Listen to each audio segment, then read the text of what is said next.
In this video, I'm going to do a little experimenting with the patch tool and content aware tool and cloning stamp. So I have the patch tool selected and I am circling the back side of this buffalo here. I'm trying to get rid of it from my photograph. And as you can see, the patch tool did a really nice job. I just circled the shape that I wanted to cover. I moved that shape to steal pixels from other areas in the background, and it covered it pretty good. So now I want to try the content aware move tool so you can see what that does.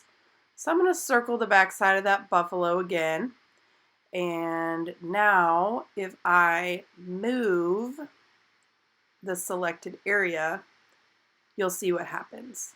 So what is happening is it is cloning that area of pixels and moving it to another space on my picture. So that's not what I want to do here. So what I could do is the opposite, where I clone grass from the back of the picture and move it to cover the buffalo. So as you can see, I didn't quite grab enough.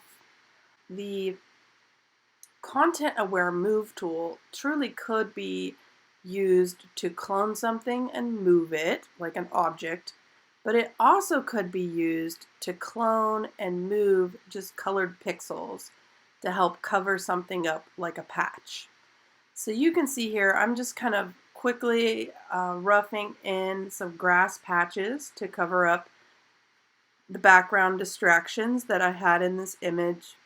There are other tools we can use, and one of my favorite tools to use is the cloning stamp.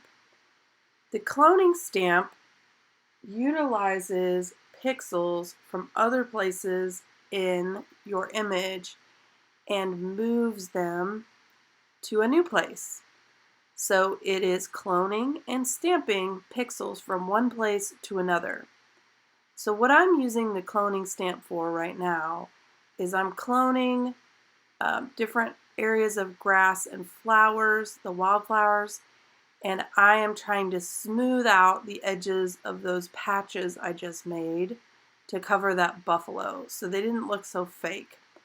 And what I did was I grabbed a fairly large cloning stamp with a feathered edge so it's soft and it really blends away the edges of those patches. And I very quickly blended away the edges of those patches that I made. So the cloning stamp is a tool that can be used to get rid of things in your photos that you don't want. So it's mainly designed to do smaller areas. The patch tool and the content aware move tool can be really good if you're trying to take care of larger areas. Now I want to show you one of my favorite new features of Photoshop. It's the liquify filter. It's just kind of fun and silly.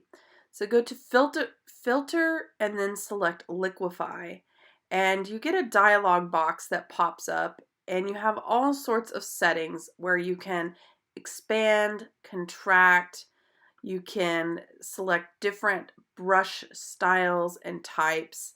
I'm just kind of liquefying this buffalo or beefalo's horns and being kind of silly with it, but I just thought I would show that to you. It's really fun. So if you have a little extra time and want to explore a new tool in Photoshop, try out the liquify filter too. Many different settings that you can adjust on the right hand side, and if you like what you've done, click OK and it will keep your changes. Thanks for watching.